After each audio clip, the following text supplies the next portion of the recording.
Assalamualaikum warahmatullahi wabarakatuh. Halo teman-teman di chapter semuanya. Kembali lagi bersama aku Pak Tirto dan Di Ajeng. Nah, gimana nih Lebaran nih? Masih suasana Lebaran? Iya, aduh ini kayaknya kolesterol aku naik gara-gara banyak makan opor ya, santan semua. Iya. Nah, ini mumpung masih suasana Lebaran ya. Aku mau penasaran sih sama santri-santri pondok pesantren gitu kayaknya.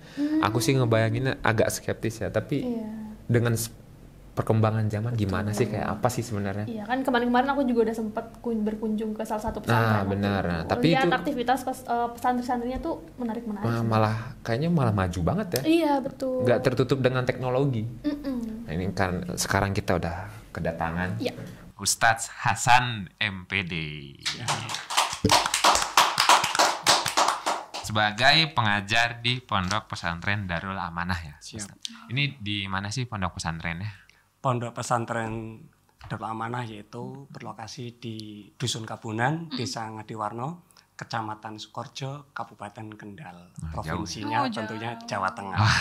Jauh ya, makasih loh. Ya, sama-sama. Mendadak ya kesini. Iya, aman. Terus nih kita mau ngobrol-ngobrol banyak soal mungkin perkembangan teknologi ya di dunia pesantren gitu. Karena mungkin kalau untuk mengawali sih Ustadz, di tengah erupsi digital mungkin ya, kan udah masuk mulai dunia digital. Nah gitu, kalau sekarang pesantren Darul Amanah sendiri itu sudah menjadi pesantren yang modern atau gimana sih Ustaz sebenarnya? Iya, Pondok Pesantren Darul Amanah itu sekarang santrinya 2.300 di tahun 2025 ini. Tentunya peluang dan tantangan itu juga semakin besar. Apalagi di era teknologi ini, bagaimana santri itu harus bisa memanfaatkan teknologi atau digital itu dengan baik. Nah, salah satunya di Pondok Pesantren Darul Amanah penggunaan teknologi atau digitalisasi itu masuk di semua ranah, Kak. Seperti di Pondok Pesantren Darul Amanah yaitu zero uang tunai. Yang mana kita seluruh pembelian transaksi cashless semuanya, yaitu untuk beli jajan, pembayaran SPP atau apapun kita sudah menggunakan kartu cashless. Nah, itu salah satu penggunaan teknologi yang berdampak bagi kami, dan tentunya dampak positifnya yaitu mengurangi kehilangan uang. Nah, ini kan yang sering terjadi di pondok-pondok pesantren. Betul, gitu. Terjadi di anak-anak, itu kan kadang lupa, nanti lapor ke wali santrinya hilang. Atau takutnya jadi nuduh-nuduh juga. Betul. Nah, untuk itu di tempat kami salah satu penggunaan teknologi itu non tunai. Dan selanjutnya juga kita pembelajarannya di Pondok Pesantren Darul Amanah juga menggunakan e-learning. E-learning itu salah satunya pembelajaran yang menggunakan proyektor ya, media ya, supaya santri itu tidak stigma masyarakat itu kan pondok pesantren adalah gaptek. Hanya mengaji kitab terus teknologinya lain-lain. Nah, dengan adanya teknologi atau dunia digital ini tentunya santri tidak mungkin atau tidak akan ketinggalan meskipun zaman teknologi itu terjadi. Berarti kalau di Pondok Pesantren Darul Amanah sendiri benar-benar untuk larangan handphone itu ada juga? Larangan handphone kita zero handphone. Gitu. Untuk komunikasi kan kadang alasannya kan kangen sama orang tua gitu, homesick gitu kan, kangen gitu, pengen pulang gitu. Kita ada beberapa opsi gitu. Salah satunya kita untuk menghindari, sebenarnya anak pengen handphone itu kan ada beberapa alasan gitu. Salah satunya ingin mencari dunia informasi terbaru. Apa sih yang update minggu ini? Apa sih yang update bulan ini, biar hari ini? Ya. Betul.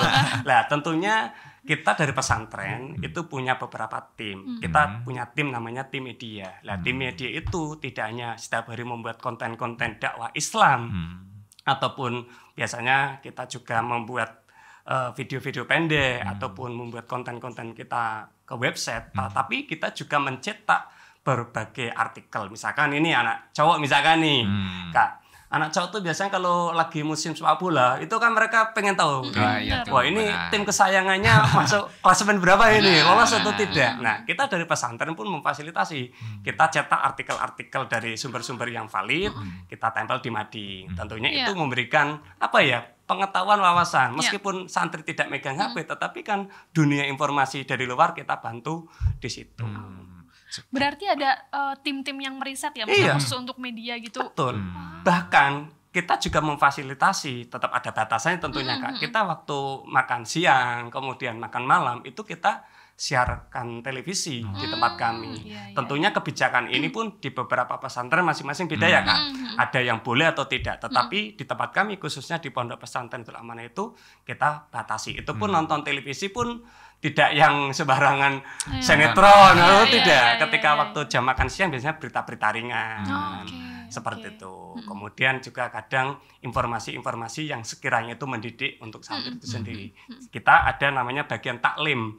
Bagian taklim itu kalau di bahasa Indonesia kan tuh bagian pengajaran, yaitu mengontrol semua kegiatan santri. Karena apa? Apa yang dilihat, apa yang didengar, apa yang diucapkan santri harus mengandung pendidikan. Seperti itu. Kalau di event-event khusus gitu mungkin bisa ada nonton bareng apa segala Iya, macam. pasti tentunya. Apalagi cowok ya. Cowok itu kalau udah santri putra, santriwan itu kalau itu nobar pasti itu. Kita di gor pakai layar besar, udah itu. Bahkan mohon maaf, di Pondok Pesantren Baitul Amanah itu Kak, kita punya klub namanya sepak bola. Itu mungkin ya tidak banyak, mungkin satu-satunya ya. Gitu. Di Pondok Pesantren yang punya sekolah sepak bola resmi.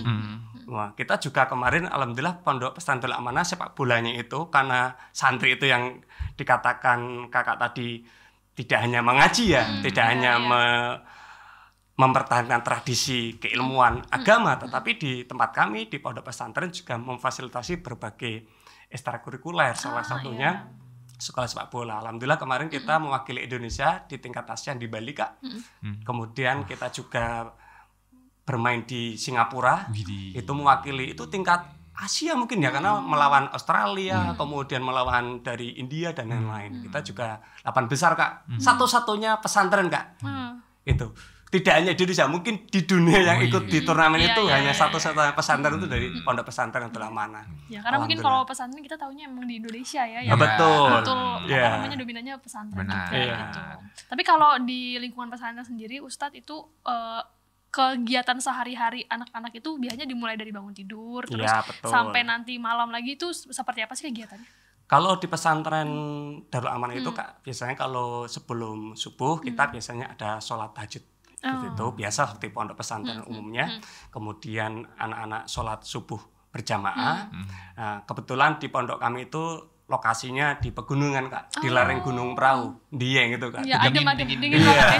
Ya, memang tantangan dan peluang gitu. Tantangannya teman-teman biasanya untuk belajar mengaji kita lebih fokus enak, udaranya adem. Iya betul. Jadi untuk lebih hafalannya fokus betul. Ya, jauh dari kebisingan, kemudian dari lingkungan yang bagus sehingga untuk pembelajaran lebih bagus. Kemudian untuk anak-anak kemudian subuh berjamaah, setelah itu membaca Al-Qur'an bersama, kemudian setelah membaca Al-Qur'an anak-anak biasanya yaitu belajar bahasa Arab dan Inggris atau mufrodat. Karena di pondok pesantren kami wajib menggunakan bahasa Arab atau Inggris itu percakapan sehari-hari Kak. Berarti setiap hari Ustaz atau ada di hari-hari tertentu? Natakallamu lughatal arabiyyah wa ijlisya kulla yaumin. Kita berbicara bahasa Arab dan Inggris itu bahasa pengantar sehari-hari. Makanya anak-anak tentunya ini kita mempersiapkan untuk tantangan global ya. Bahwasanya santri tidak hanya bisa berbahasa Indonesia tetapi dari awal kita persiapkan juga bisa berbahasa asing yaitu Arab dan Inggris.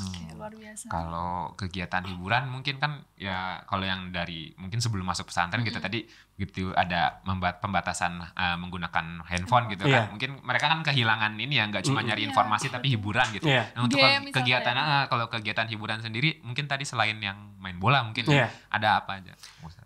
Sebenarnya di tempat kami untuk menghindari hal-hal sebenarnya itu kan istilahnya kalau di santri itu kan jenuh Kak. Iya benar. Biasanya kalau udah jenuh itu nanti larinya kemana-mana Kak.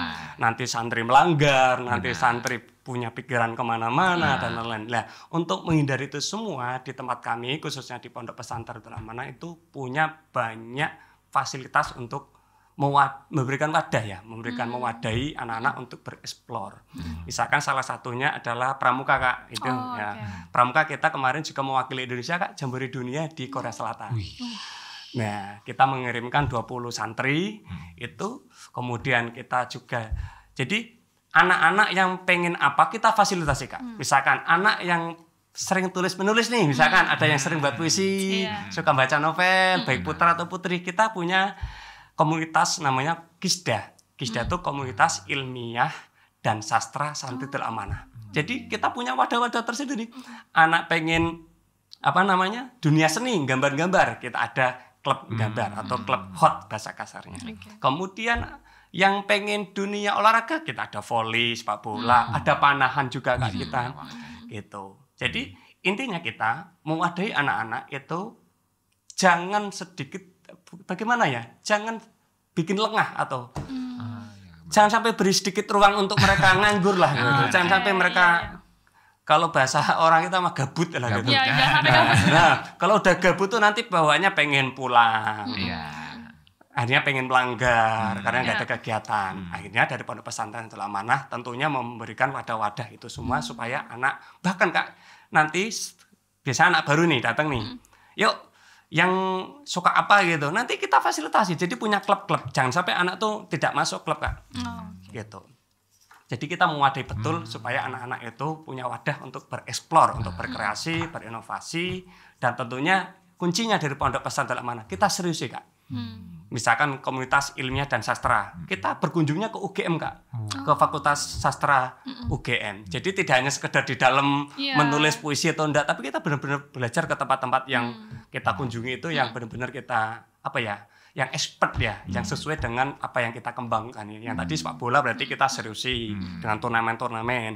Pramuka kalau ada event-event internasional kita ikuti. Tentunya kita persiapkan dari dalam pun dari segi SDM ya Kak. Tentunya tidak hanya mengirimkan delegasi, tetapi SDM kita kuatkan.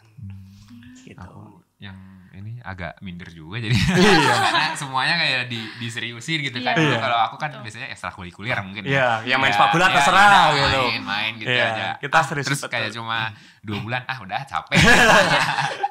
Tapi ini luar biasa sih karena dulu maksudnya kalau di pikiranku kan pesantren itu isinya pasti lebih banyak belajarnya soal agama gitu kan. Tapi sekarang muncul pesantren modern yang agama dan ilmu pengetahuan itu justru harus harus seimbang gitu. Bahkan mungkin memang datangnya dari ilmu pengetahuan, bahkan justru harus lebih banyak soal ilmu pengetahuan juga gitu. Nah, tapi kalau di pesantren Darul Amanah sendiri itu kalau misalkan sekarang melihat perkembangan pesantren di Indonesia ini seperti apa sih Ustadz? Maksudnya kan udah banyak pesantren modern gitu kan, dibanding dengan pesantren tradisional ini seberapa penting sebenarnya kemunculan pesantren modern ini sekarang gitu? Kemunculan pondok-pondok pesantren yang berbasis modern khususnya gitu justru sangat membantu ya. Kita saling kolaborasi tentunya gitu, dan tidak sedikit bahkan hampir banyak banget sekarang pondok-pondok salaf itu sudah tidak menutup diri ya. Dalam artian mereka sudah mulai menggunakan teknologi gitu. Sekarang di pondok-pondok pesantren salafiyah itu sekarang banyak konten-konten kreator sudah mulai muncul gitu. Kalau dulu bahasa kita orang pesantren ya tawadu, santri itu ya, sekarang tuh santri udah kayak ini aja Kak, bisa podcast, bisa jadi konten kreator, YouTuber, bahkan mohon maaf sekarang pesantren itu sekarang banyak yang punya jurusan-jurusan model Kak.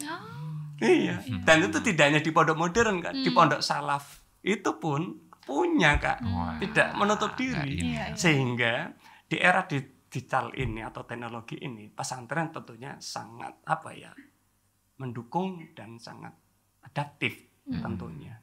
Tetapi kita juga ada kebijakan-kebijakan atau regulasi untuk membatasi itu semuanya. Seperti di tempat kami untuk santri baik yang junior ataupun senior sama sekali tidak boleh merokok ataupun membawa HP. Nah, itu pun salah satunya kan membatasi. Ya.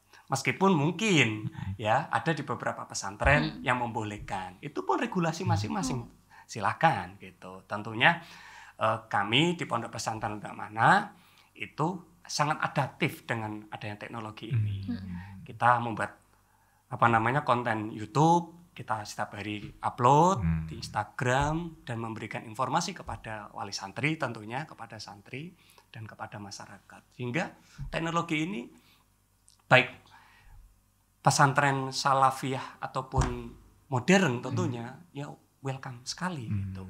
Di pondok pesantren salaf, apalagi di pondok pesantren Darul Amanah tentunya itu kan kita memadukan antara pondok pesantren salafiyah dan sistem modern ya.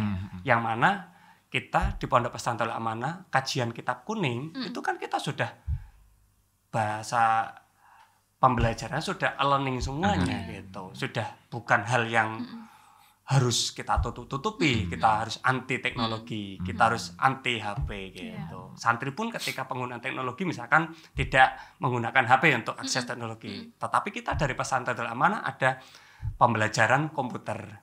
Kita juga ada BLK, Balai Latihan Kerja, yaitu mewadai para santri untuk membuat desain Corel. Karena di tempat kami yaitu program pendidikannya Kak, yaitu MTS atau Sanawiyah, kemudian Madrasah Aliyah yaitu MA, kemudian SMK. Ya ini kita juga SMK kita unggulan Kak. Nah, SMK kita yaitu Teknik Komputer Jaringan. Jadi mewadai para santri untuk ya expert di dalam komputerisasi. Kemudian juga ada tata busana. Nah, tata busana ini kita kemarin keren Kak. Kita mewakili Jawa Tengah atau Kendal gitu Kak, itu ikut Muslim International Fest di Jakarta. Kita punya gaun-gaun hasil karya santri gitu. Ya intinya kita dari pondok pesantren sangat welcome-nya. Tetap tentunya menjaga tradisi-tradisi pesantren, yaitu unggah-ungguh, adab, kemudian bagaimana penggunaan teknologi dengan sebaik mungkin. Bahasa di pondoknya ya waktunya belajar teknologi, waktunya jamaah, waktunya ngaji. Seperti itu Kak. Keren banget ya. Nih aku juga bahkan adikku sendiri ya, akhirnya masuk pesantren juga. Alhamdulillah. Meskipun awalnya agak sempat ragu, cuma karena pas lihat ternyata emang semodern ini ya, jadi aman aja alhamdulillah juga masih berjalan dengan lancar. Nah ini kalau tadi kan mengikuti perkembangan zaman ya tadi, bahkan sampai ada content creator, model segala macam. Tentu ini juga harus yang namanya disaring kan mungkin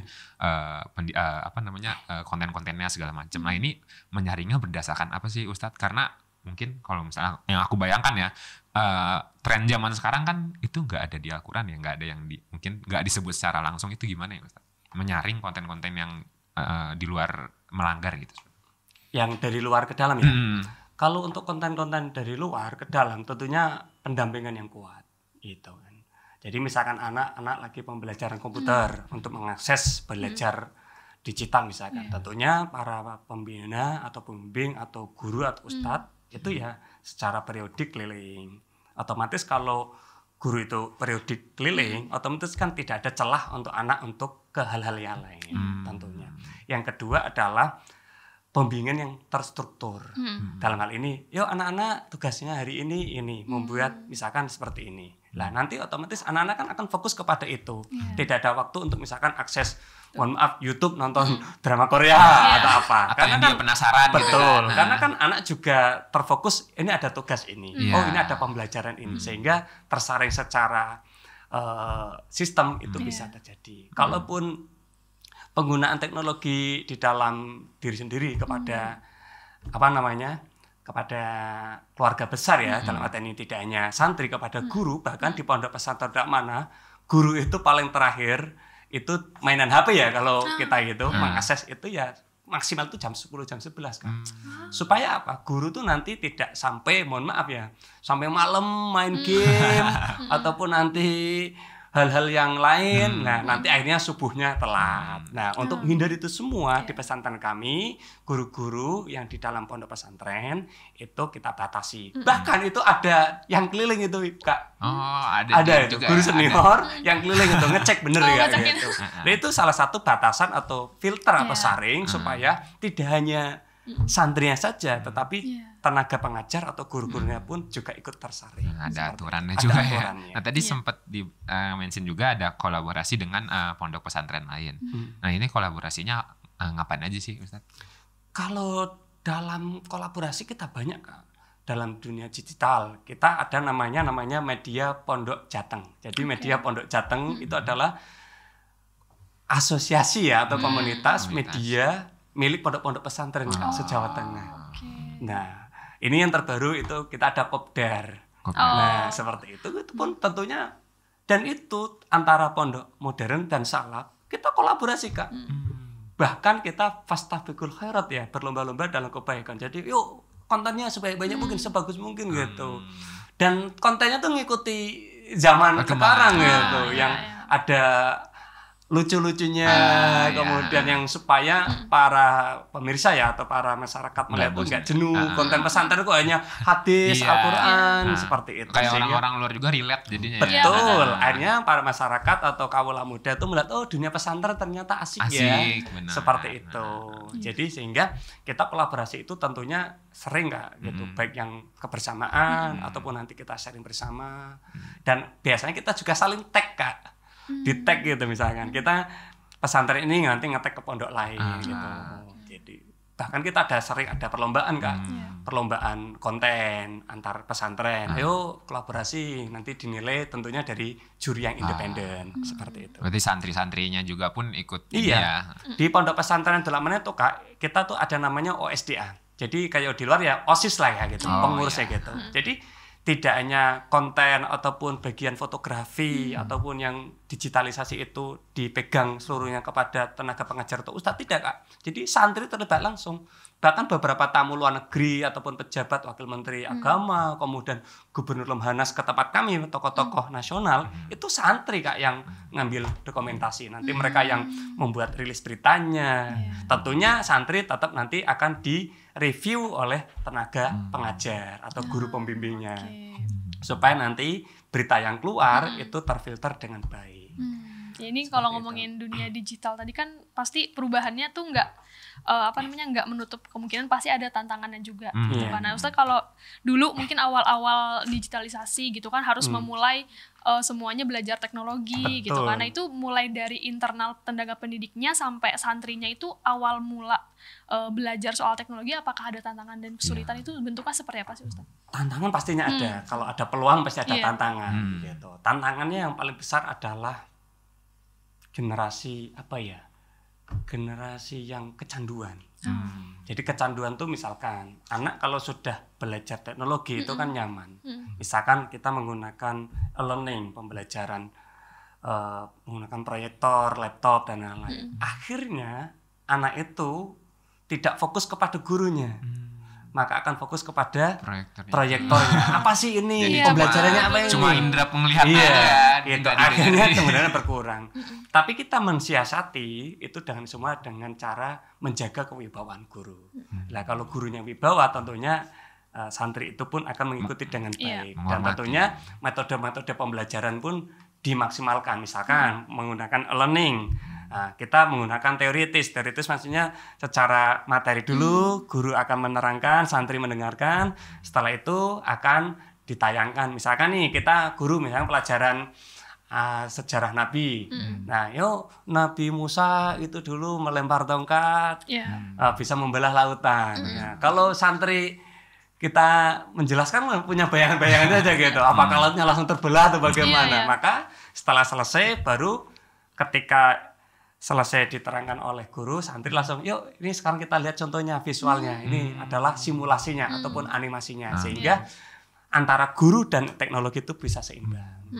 Nah, tentunya tantangan yang lain ya paling berat ya dunia digital ini adalah kecanduan itu ya ngerasa kalau misalkan besok-besok nggak ada itu lagi ngerasa jenuh, nggak enak. Nah, apalagi kan generasi sekarang santri itu kan generasi Z sama Alpha kan. Nah, yang dunia yang mana di rumah mereka sebelum jadi santri pun sudah televisi, kemudian gadget dan lain-lain. Sehingga kita dari pondok pesantren pun menyeimbangkan antara tradisi dan digitalisasi itu dengan baik supaya anak itu tidak FOMO tentunya, tidak ketinggalan berita, tidak ketinggalan informasi, dan tentunya kita memberi wadah ruang kepada santri untuk supaya bisa bereksplor ini loh dunia teknologi seperti ini, seperti itu. Tapi kalau sekarang kan mungkin lebih maraknya soal AI, terus juga soal mungkin teknologi yang itu difasilitasi nggak di pesantren Amanah? Itu kan nanti kan masuknya di mata pelajaran kan, di komputer itu sendiri. Jadi maksudnya di kurikulum. Jadi nanti anak-anak juga diajari. Bahkan kita di teknologi kita juga pasti ada kelas-kelas tersendiri gitu kan. Ada yang kelas pagi atau formal, biasanya materi-materi tentang komputerisasi kan, digital, internet, kemudian Microsoft dan lain-lain. Tentunya nanti juga ada kelas kursus Kak. Kita ada BLK Kak, Balai Latihan Kerja. Kita punya gedungnya, kita punya komputernya, kita udah komputer canggih. Lah sehingga anak itu kelas-kelas itu nanti akan diajarkan Kak di kelas itu, kelas AI, kelas desain, pakai Corel, pakai Canva, kemudian apa-apa, sehingga anak itu sebisa mungkin kita wadahi, kita fasilitasi apa maunya, udah kita siapkan seperti itu. Kalau Ustadz sendiri udah berapa lama sih sebagai pengajar gitu di? Kalau saya sendiri di Pondok Pesantren Amanah 4 tahun Kak, dari tahun 2020, berarti sekarang menjelang 5 tahun ya, 2025. Tapi ada informasi saya adalah alumni. Oh, alumni Darul Amanah. Yeah. Nah itu kan mungkin bisa dibilang antara Ustadz dengan santri sekarang kan beda zaman. Betul, gitu ya. Zaman, iya, betul. Itu gimana tuh? Ada ini nggak sih perbedaan gitu dengan santri mungkin zaman Pak Ustadz sama santri zaman Dari sekarang? segi apanya gitu. ini? Iya. Dari segi Kalau sikapnya di- atau kalau dari wawasannya atau dari apa ini? stereotipnya kan kalau Gen Z, Gen Alpha itu kan mungkin ngeyel ya, itu katanya, kata netizen kayak gitu ya. Nah ini kalau Ustadz menanggapinya Kalau mungkin, secara pribadi, zaman saya berarti saya masuk tahun 2007. 2007, 2008, 2009. Saya 3 tahun di sana. Pasti tentunya dulu HP tidak seramai sekarang. Iya. Laptop tidak seramai sekarang. Nah, jadi dunia pesantren memang lebih ngena. Dunia pesantren lebih ngena maksudnya anak-anak itu ya apa ya, mentalitasnya lebih kuat gitu. Bagaimana pesantren itu dididik apa ya, bukan keras ya, dalam artian lebih tegas. Tegas tuh disiplinnya kuat. Kemudian sekarang kan generasi sekarang itu kan berbeda jauh kan. Bagaimana kita bahkan mohon maaf gitu pelan-pelan banget. Pelan-pelan tuh dalam artian tidak apa ya, tidak lepas juga bagaimana kita mengambil hati seperti itu kan. Jadi anak itu harus dipancing dulu Kak. Gitu. Misalkan, yuk anak-anak yang pengen sepak bola, kita tawarkan dulu nih. Oh ya, nanti kalau sepak bola kita bantu ikut turnamen-turnamen nasional dan internasional. Jadi anak tuh gitu. Beda kayak dulu kita Langsung nawarin sepak bola, yuk udah tinggal tendang sepak bola. betul. Nggak ada kita mau jadi pemain profesional, nggak ada. Bener ya Kak? Nggak ada kita di zaman kita mau kegiatan itu harus punya cita-cita apa. Tetap ada cita-cita, tapi kan nggak ada cita-cita pada harus terkonsep seperti itu. Tapi sekarang tuh harus ada ini kan, harus ada apa ya, nilai-nilai ataupun pancingan-pancingan supaya anak itu lebih aktif. Itu dari segi kegiatan Kak. Kalau dari sikap tentunya kita tahu betul anak-anak zaman sekarang manja lebih tentunya. Generasi sekarang apalagi di rumah manja dalam artian hal yang baik ya, memang umurnya gitu kan, masa-masanya misalkan habis dari SD kemudian lulus dari SD pindah ke Darul Amanah, kaget dengan dunia pesantren. Akhirnya kita pun pelan-pelan untuk menghadapi ataupun membimbing atau mendidik anak-anak tersebut kepada kita. Seperti itu. itu mungkin juga kalau misalnya dari SD terus SMP, SMA kan juga pasti cara mendidiknya beda kan. Iya, benar. Gitu, tingkatannya juga pasti Benar. beda banget gitu. Jadi kalau tadi banyak banget ya sebenarnya pelajarannya ya, bisa sampai bahkan teknologi Iya, apa AI juga. gitu, model apa tadi bola segala macam. Kalau misalnya secara keseluruhan santri-santri sebenarnya senang dengan pelajaran apa sih? Kalau di tempat kami dari ribuan santri itu ya, itu punya keasikan masing-masing. Keasikan masing-masing. Gitu. Misalkan anak asik yang memang dia pengen mengkaji kitab-kitab turos atau kitab kuning ya, kitab-kitab yang biasa dipakai di pondok-pondok pesantren itu. Ada yang pengen mengkaji itu, ada yang pengen fokus ke sepak bola misalkan, ada yang pengen fokus ke sini. Tentunya anak-anak itu ketika belajar di pondok pesantren Darul Amanah itu kekhasan atau keunikan-keunikan tuh muncul mereka. Apa sih akhirnya punya kesenangan sendiri punya ya. kesenangan sendiri-sendiri secara keseluruhan. Kita tidak bisa melihat secara langsung karena misalkan anak putri kan ruang geraknya biasanya lebih sedikit, lebihnya santai, duduk, ngemil, baca kitab, gitu. Olahraganya pun olahraga ringan. Makanya di tempat kami di Pondok Pesantren Darul Amanah itu yang sekarang 25 hektar Kak, itu ruang putra sama ruang putri, komplek putra sama putri itu lebih luas komplek putra Kak. Karena apa? Karena putra itu kan pasti ruang geraknya lebih luas. Banyak, ya. Pengen sepak bola. Kita lapangan sepak bola itu punya 1, 2, 3, 4. 4 lapangan Kak untuk sepak bolanya saja. Waduh.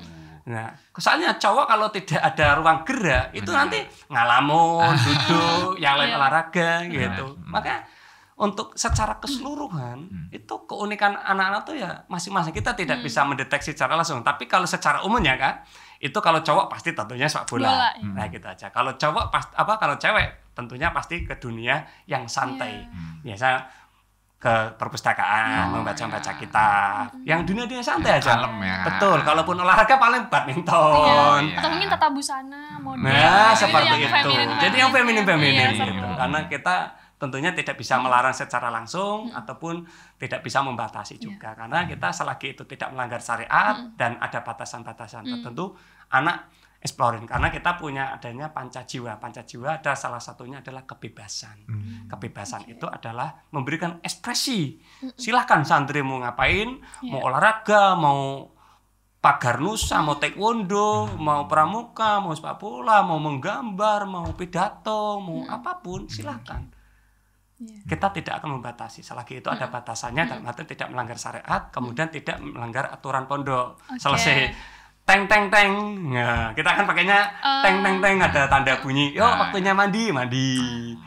Waktunya sholat gitu aja.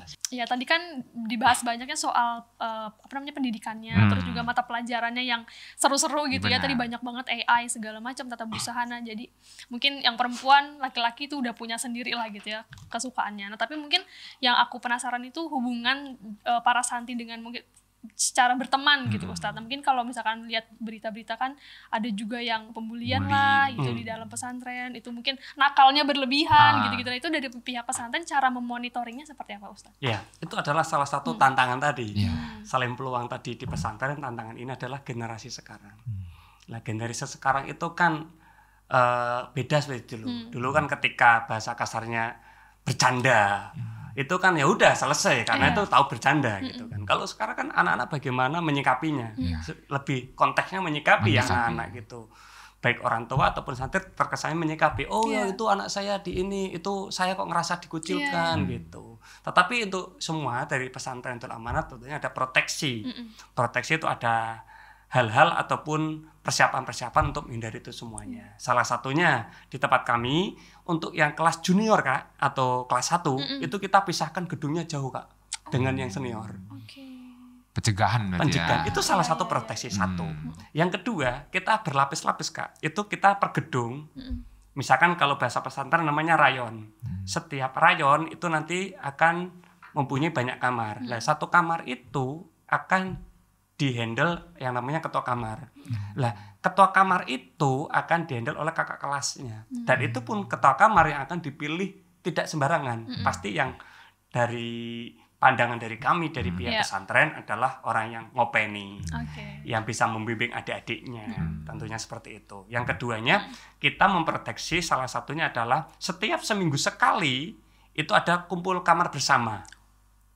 Jadi keluhan-keluhan anak, misalkan tadi mungkin terjadi ada pembulian, itu akan ditampung oleh wali kamar ataupun sesi konseling. Betul.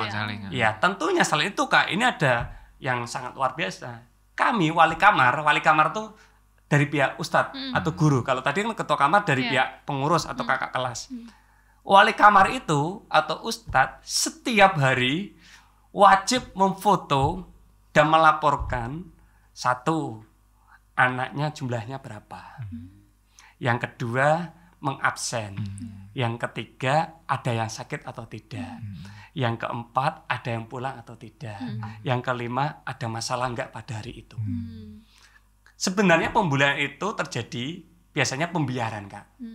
Nah, akhirnya dia ngerasa saya kok enggak ada yang bela. Nah, akhirnya kan bully itu muncul. Sebenarnya kalau suatu hal bercanda misalkan, kemudian kita tangani pada hari itu juga, itu udah selesai. Nah, itu kita dari Pondok Pesantren Nurul Amanah tentunya sudah memproteksi atau melakukan pencegahan itu dengan salah satunya mengabsen setiap hari. Dan ketua kamar itu Kak tidur di situ 24 jam. Kakak kelas itu dia mengayomi, membimbing itu dia di sana 24 jam. Dia tidak boleh tidur sebelum anak anggotanya tidur. Dia tidak boleh tidur sebelum seluruh anggotanya masuk komplit di dalam situ. Segitunya. Supaya apa? Supaya para wali santri itu nyaman. Anaknya berarti ada di pondok. Anaknya dipantau. Itu para ketua kamar itu kita beri kewenangan untuk melihat, memantau anak-anaknya, anggotanya. Supaya apa? Kalau ada pembulian atau guyonan-guyonan atau bercanda yang berlebihan, itu akan diselesaikan level ketua kamar dulu. Kalau level ketua kamar belum bisa, akan diselesaikan oleh wali kamar. Kalau wali kamar belum bisa, akan diselesaikan oleh pengasuhan. Nah, pengasuhan itu kalau di luar mungkin semacam BK ya. Nah, gitu. Ada kantor bimbingan konseling. Nah, seperti itu. Nah, sehingga proteksi tahapan-tahapan itu kita bertahap itu bisa meminimalisir.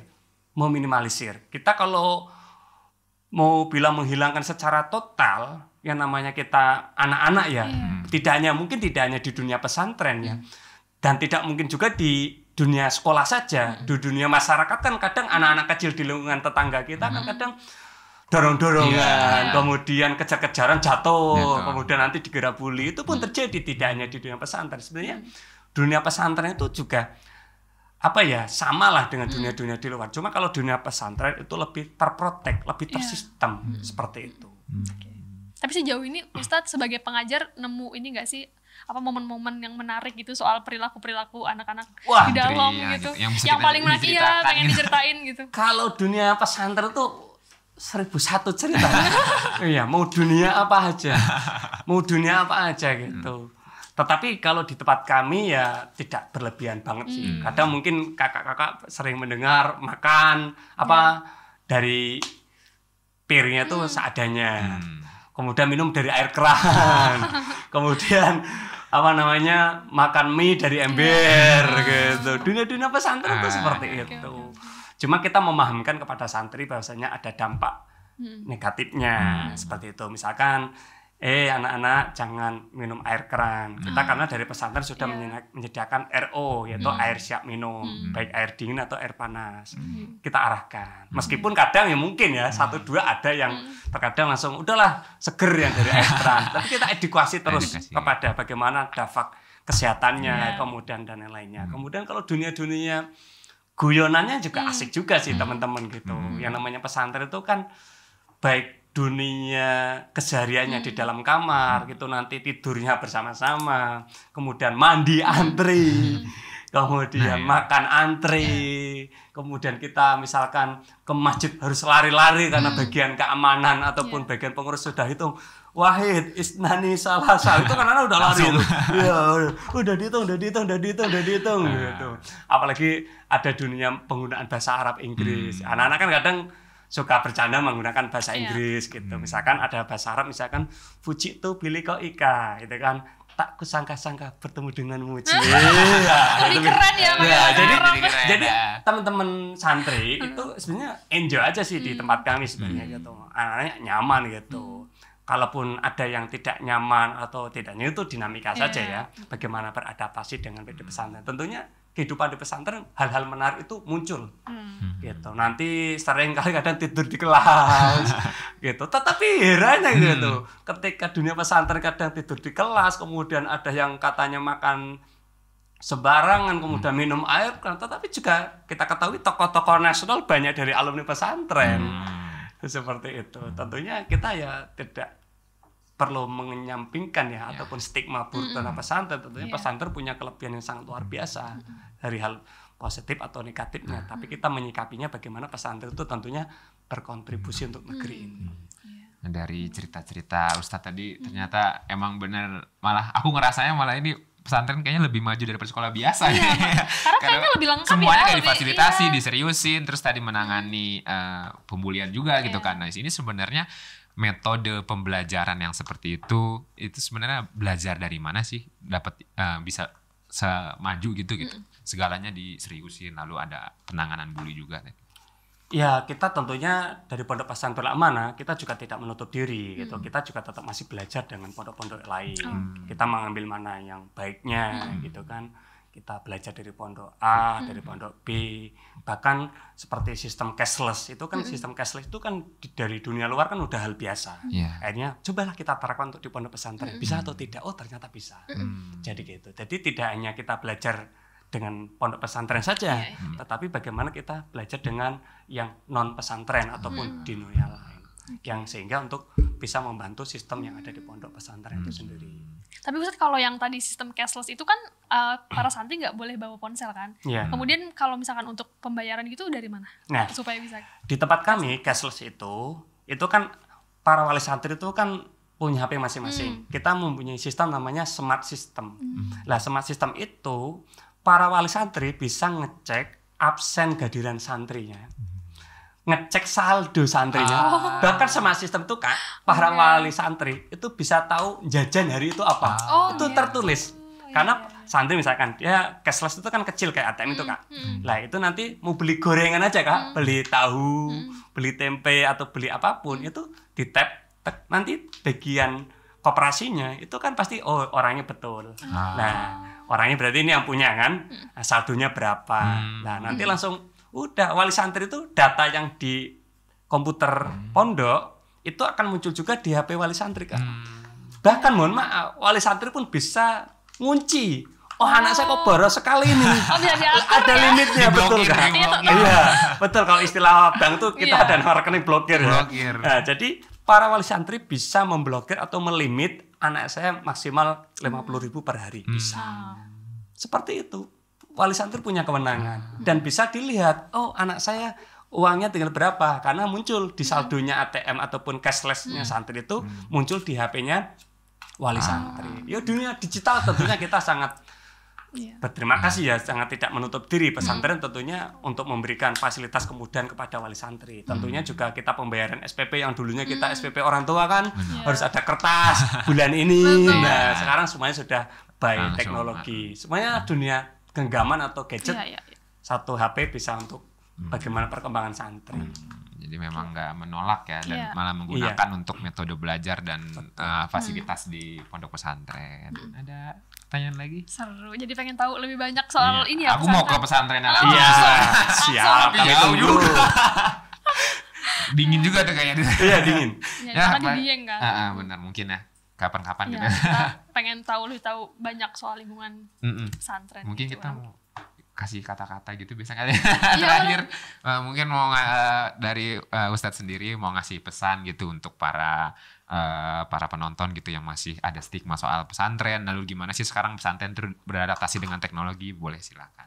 Ya, tentunya pondok pesantren Amanah juga beradaptasi dengan baik dengan dunia teknologi ini, sehingga pesantren tidak hanya belajar ilmu agama, tetapi juga mengembangkan ilmu teknologi dan pengetahuan umum. Sehingga para santri juga tidak ketinggalan zaman dan Amanah siap mencetak pemimpin-pemimpin bangsa di Indonesia ini. Sini demi Indonesia Emas 2045 ini berperan penting juga pasti pesantren-pesantren. Terima kasih Ustadz atas waktunya. Semoga pondok pesantrennya terus berjalan dengan lancar. Santrinya masih makin banyak berprestasi sampai ke luar negeri. Benar. Ya tadi. Kalau bisa tadi 2.000 bisa nambah terus ya. Doanya. Terima kasih juga buat para viewers yang udah nonton sampai habis. Jangan lupa like, komen, dan subscribe. Dadah. Sampai jumpa. Ustadz, terima kasih banyak. Ya, siap.